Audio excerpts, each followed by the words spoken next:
So let's talk about American Gladiators. The American Gladiators documentary. Muscles and Mayhem. Muscles and Mayhem. Thank you for the recommendation. Yeah, I don't know how you missed this, because this feels like it's much more, like, I love all this stuff too, but it feels like it's much more like in your wheelhouse. I still am fucking obsessed with American Gladiators. Yeah. Loved it. Yeah, I loved it too. And I wasn't, like, I never really got into wrestling very, I sort of, flirted with it a little bit when I was, and during like the Hulk Hogan's Rock and Wrestling era and stuff, flirted, but never got way into it. But like American Gladiators, I was on board with. 100%. And I would watch wrestling as a little kid. And this is before I like understood the concept of the jobber. Mm-hmm. And I would see like Tatanka or somebody like Hogan, and they would wrestle their, the enhancement talent would come out, and I would like think they had a chance to beat Hulk Hogan or somebody. Right, yeah, and you're like the guy who's thinking that the Washington Generals are going to beat the Harlem Globetrotters. I would be legitimately disappointed. I'm like, I'm like, come on, you can do it. With this, it was like wrestling adjacent, and the jobbers in this had a chance to They did have a chance because it wasn't fixed. It wasn't fixed. And if there was a fix, it's like a very subtle fix where like, maybe, there's some advantage that like the veterans have that the new guy doesn't. And it had like my, the wrestling, it fed that fever, but it was like, oh, the jobbers can win in American Gladiators. Right. The fakery of wrestling was like really hard for me to swallow back then. But this is like, there wasn't that, it was like, okay, but then it's got this like sci-fi overtone that was very fun. Yeah, like and you could imagine yourself in these situations and playing like your version of it with the Poogie sticks and whatnot. My brothers and I would be like, we would always talk about like, if we were on there, this is what we would do in that finale. That's how you get around this obstacle or whatever. Yeah, and like as a kid, like around that age, I was very into like the Roman Empire and knights and gladiators, and like as a kid, like I loved drawing like the gladiator armor. Like it's just one of those funky things. Like anybody who draws, it's like you go through this because it's like it's asymmetrical. So that's you don't have to match the left side with the right side. Yeah. And it's like all this funky stuff and spikes, and it's like so perfect sick for like a certain aesthetic and a certain age. So I love like, and so then the idea of like, ooh, American Gladiators, and it's like kind of gladiators crossed with like a sci-fi thing, and it's an actual like sport. It's really being performed. We love our action movies, and I would just assume that like Arnold was part of their group and was just like off to the side or just not available or like just out of reach. So like this documentary was so much fun, and it kind of it's sort of like Glow. Oh yeah. Where it's like, so they have the documentary, and then the like scripted series version of this is going to be right around the corner. Like they're going to do like an American, like just like with Glow, they're going to do like an American Gladiators drama. I'd love to see that. So that's going to be awesome. The biggest finding for me of this was one of my favorite guys in the movies, Branscombe Richmond, he like invented all these like, and so because there was like the guy who just, his contribution was American Gladiators. Like he came up with that, the Elvis guy, the elevator pitch. Yeah, he dressed as Elvis. He came up with that word, American Gladiators, and it's like, okay, what's this gonna be? Branscombe Richmond is he is a Total Recall stalwart. Like his like IMDb is spectacular. He was Bobby Sixkiller on like 100 episodes of Renegade. Okay. His credits are insane. He was he's in Batman Returns. He's the famous Red Triangle Circus clown that he's on the receiving end of like when he's like, you missed. Yeah, and then he gets hit with the bricks. With like the piece of the wall. Some of his stuff includes, oh my god, he was on like $6 Million Man. Oh, nice. Knight Rider. Did he ever do a guest spot on Hard Time on Planet Earth with Martin Kove as the Terminator / Predator? I don't think. My God, he was the bad guy in future episode. He was the villain in The Taking of Beverly Hills. With Ken Wall, Ken the Wall. famous Ken Wall vehicle. We got to do Wise Guy. Would love to do Wise We got to Guy. do that. Branscombe Richmond, so glad to see him. Yeah. Made me so happy. It was kind of a revelation watching this and seeing like how the whole thing rolls. And it is like, I love these like Netflix pop documentaries. Yes. Where it's like probably like a documentary purist would like shit all over, be like this. But like, I just love them. They're just Love like so it. much fun. And this one's so much fun. Do you remember the evolution of like, I feel like I must have only watched American Gladiators starting with like season 2 or 3 Same here. because I just remember it showing up fully formed. Me But it's too. interesting seeing these proto versions and how it kind of fails. And it, again and again, I keep seeing these lessons of like all these great things don't come out of the gate great. They kind of have to find their way and sort of fumble in the dark for a little bit before they find that sort of sweet spot. Like Pee-wee. Yeah, like Pee Wee Herman, seeing him workshop his whole thing. And it's like, you see this where it's like, okay, we got this name, American Gladiators. What's it going to be? And then they beat their brains trying to come up with concepts, and then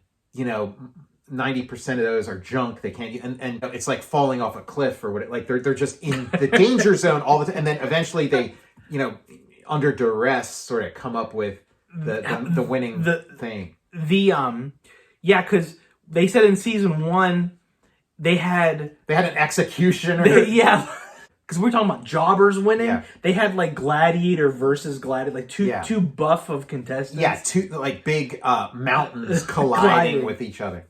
Yeah, like Nitro. He got in a fight with Laser, and I was gonna get a purple marker and put his little like shiner on his eye that Nitro gave him. It is hilarious though. Like, like you just picked those up recently at a toy show recently, and it was kind of shocking to me that you were buying American Gladiators toys, but you hadn't seen like I was telling you, like, drop everything and watch this American Gladiators documentary. At the toy show, picking these up, and that's where you told me about the documentary. Like, you're like, huh? One of the Gladiators is on an episode of Simon and Simon. I didn't realize the Gladiators and Simon crossed. Holy shit. Like occupied the same time frame. There was a commercial too for Frosted Mini Wheats that they showed on here. It featured Titan. He had the most famous incident where he chased a ref up the stairs. I had seen so many that commercial so many times and didn't realize it was an American Gladiator. So that was like the big thing in this documentary is like those toys that you have. All of them are like, they made an action figure out of me. I didn't see shit. I didn't get a dime for those. And again, it's one of those things where they tell them like, look, this show is like, we're still in the red on it. We're still in the red. Yeah, you're going to get this global sensation, it was like pretty big for a minute. And it's like, yeah, we're not making a dime. So it is interesting, Everybody was getting injured pretty frequently on there too. Yeah, because again, it's not like a real sport, or it's not like a sport that's been around. I mean, plenty of people are getting injured playing football and stuff, but it's like they don't know the lay of the land because it's just so fresh. So it's like, oh yeah, I guess a lot of people are going to like bang their face on that drawbridge or whatever. Yeah, American Gladiators, there were a lot of things around that time where it was kind of like this, sort of like Fox aesthetic or something where you're skirting the line. It's like in your face. It's like, it's like, you're extreme. Right. Extreme. And this was, it's like in that sort of Jerry Springer kind of like range, and so, where it was kind of like, I loved American Gladiators, but it was kind of like a little taboo or whatever. Like it felt like it was on a lot. It was on a lot, and I remember watching it like it was kind of like unsupervised viewing. It would be on at times when like adults were off doing something. It would be like maybe like late Saturday afternoon or something. It would be on at these weird times where it's like I don't ever remember being in the same room as like my mom or my dad while watching American Gladiators. So I didn't have to worry about them being like, hey, what do you want? Turn that off. What's that shit? I never planned to watch it. You'd be there watching TV and it would just come on. Flipping around and there it is. Oh shit. Sort of like Sunday afternoons or Saturday afternoons. There'd be a time when like the Saturday morning cartoons were over. And I'd get like so depressed because it's like, why did this stop? Why isn't this still going? And this was like the perfect kind of thing where it's like, finally, like a bright spot, you know? You know what the signifier was? I'm trying to think of the different shows. I just remember like Moonlighting would come on or something. Okay. Or like MASH or for me, like... it would be like, you'd be watching the Saturday morning cartoons, and then it would reach a point where it would segue into like live action children's programming, and then golf. Yeah. And then it would become golf. So it would be like, there was this this show that was like America's Funniest Videos, but it was just animal crack-ups. That's what it was. It was called Animal Crack-Ups. So that would be like, it would be like, oh shit, like the sand's running out of the hourglass. The cartoons are over. Now we got Animal Crack-Ups with instead of Bob Saget, it was Alan Thicke doing the voiceovers of like the animals saying, "Oh, what are you doing?" And it's like, oh shit, like this show sucks. But at least it's still kind of like a kid's show. I can still watch this. And then when that was over, it was golf, and it's like, no. Golf is, yeah, you're right. You go into this golf. like, it would be just this like crash, this like so adrenal crash where you've been like sky high for like hours, and you got up super early. You're like sleep deprived, and just pumped up with sugary cereal and cartoon, like bright colors blasted in your eye, and then. Sally Jesse Raphael. Yeah, it would be like, okay, kids, get out. You're done. Like the TV was basically telling you to get lost. American Gladiators was a good one where it's like, okay, I can get into this. Hell yeah. And like my brothers, we would kill for that tennis ball gun. Mm-hmm. Oh yeah, the tennis ball gun. They're like playing with toys, like Nerf toys and stuff. Like after MTV, maybe it was FTV or something. It was like after MTV, there'd be these sort of like spoof music things. But there was one where it was hit me with your best shot, fire away, and somebody getting like shot with like a tennis ball gun, just somebody should get the Nobel Prize for inventing like that, the finale, the course where they're running like at the very end, and they got like a Nerf like missile launcher you have to shoot at the target. I'm like, this is the best thing I've ever seen in my life. Like the like when American Ninja Warrior started coming out, like when all that stuff came out, like that was my thought. It was like, oh, okay, we all grew up with American Gladiator, and now we're all grown up, so here's this. I was thinking about American Ninja Warrior watching this. And it is funny because American Ninja Warrior became sort of enshrined. It was this kind of... it was this kind of institution, and it's like I kind of felt bad for American Gladiators because American Gladiators was like taboo. It had an edge, which it's sexy for that reason. But it never got the acceptance. It's we're not up to like season Fringe. 30. Yeah, we never got season 30 of American Gladiators. But then American Ninja Warrior comes in, 20 years later and is like, gets the flowers. Yeah. Like the Titan games or just like basically anything on primetime like is in debt to American Gladiators. I never I didn't see any of this in this documentary, but like I always assumed American Gladiator that there was that it was like based on some Japanese game show or so that there was, because like you'd always hear about these like in the 80s and stuff, you'd hear about these Japanese game shows, and then sometimes a version of it would come to America or they'd make some attempt or whatever. So I always thought American Gladiators was kind of like that there is something that's kind of comparable. But I think the path would have been smoother if there was, if they could just kind of... It's interesting seeing them build, like, how you build a show. Yeah. Which was interesting, and, like...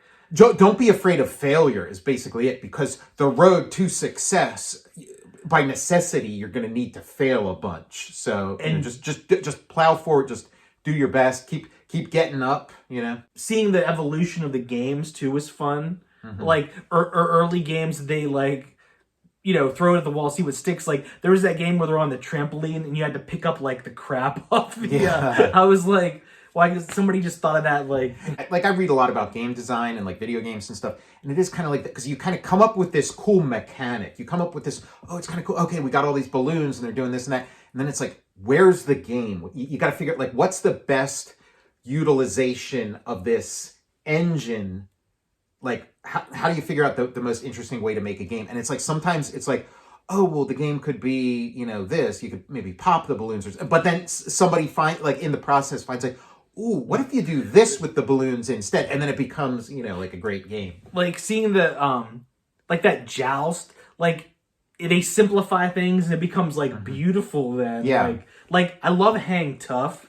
It looks so good. Like they need an American Gladiators experience where you go in and you can, do that. Do the joust and stuff. And seeing the Universal Studios vintage logo was so awesome. I love that logo. And why don't they bring this back? I think we're going to see that. I don't know how this documentary is doing, but it's kind of like everybody in my peer group are talking about it. So maybe this is a hit. I guarantee a dramatized like Glow or something is already in production for this. So that might be a hit too.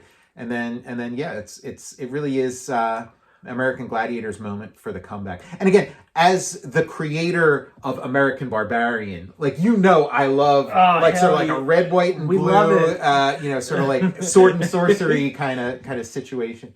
It's like their high tech versions. There's all this like Tron kind of grid aesthetic, and then they got the names like Laser and stuff. So. They should lean more John Carter and less Running Man. Right? Yeah, I hadn't quite crystallized that, but you're right. It is like Running Man. This is like it's the game show from Running Man. Yeah. Bring back the Executioner. Oh my God! Yeah, they have some treasures for them to find. Some like magic swords or whatever. He's like Killian. Yeah. Nitro, I'll be back. There is that one wrestler currently who has he comes out with his sword. He has his like Excalibur. Drew McIntyre. Yeah, McIntyre. That's right. So here's the contestant, and here is Laser. The American Gladiators toys are pretty cool too because again, removable helmets are always welcome. Love it. They have the sort of like wrestler stance that some toys had in sort of late 80s, early 90s. And like they did a pretty good job of coming up with toy versions of all because these are practical. Like by the time they made those toys, the kinks had been worked out of the different games. So it is pretty cool. Good scale on the figures too. Nice size. Mattel. You know what I realized? Okay, because I'm like, okay, this looks like I was thinking of like the those like big WWF toys like with the fling 'em sling 'em wrestling ring. Yeah, but. What I'm really thinking of is the thumb wrestlers. My God. Like that stance that they have. I think they probably took, because it was Mattel or something, I think they took the thumb wrestler mold and just like filled in that hole in the back, yes! The hole in the ass that you stick your thumb in. I think they just eliminated that and then just added some posability because that's the pose of the thumb wrestlers. I like drill a hole and stick my thumb up lasers.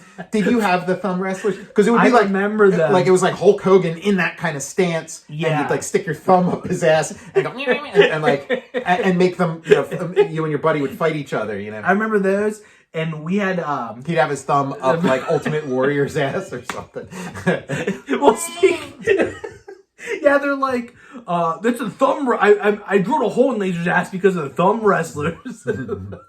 Yeah, that's why. It's like, why is that hole so small? Yeah, I'm like... The saddest part of this American Gladiators thing is the American Gladiators dinner theater. Now, that's like the last stop in show business is the dinner theater. That's sad. I feel bad for these guys. They have these real world reunions where they need to do like the reality show where the reunion of the American Gladiators and stick them all in a house together. The challenge, like Big Brother, but they go in the backyard and it's like the joust. The joust. Hang Tough. What if Barry Williams is on? It's called Gladiator House. Well, Barry Williams, he might still do it, but he was like a dinner theater guy for a while. He kind of had his dinner theater tenure. We could prank him. There's the American Gladiators in the Gladiator House, but you tell Barry he's like we want him to be an American Gladiator, and he probably would think that he actually is getting. Well, talk about a concept because imagine like the celebrity reality show where it's like half. Like Barry Williams type celebrities and half American Gladiators, and then they have to It's the Gladiator bunch. It's like Nitro, Ice, Zap, Gemini, and then like Barry Williams, Mike Lookinland. Yes. Wouldn't that be sick? I'm Tom Scioli, author of Jack Kirby, The Epic Life of the King of Comics. I Am Stan, a graphic biography of the legendary Stan Lee, and Jack Kirby's Star Warriors, The Adventures of Adam Star and the Solar Legion. I'm Matt Zeoli. And please follow me on Twitter at Tom Scioli, on Instagram at Tom_Scioli, and support my Patreon. Go to patreon.com and search Tom Scioli. Follow the show on Instagram at total_recall_show. And we'll see you next time. Whenever they come out with that American Gladiators dramatic series, we'll be talking about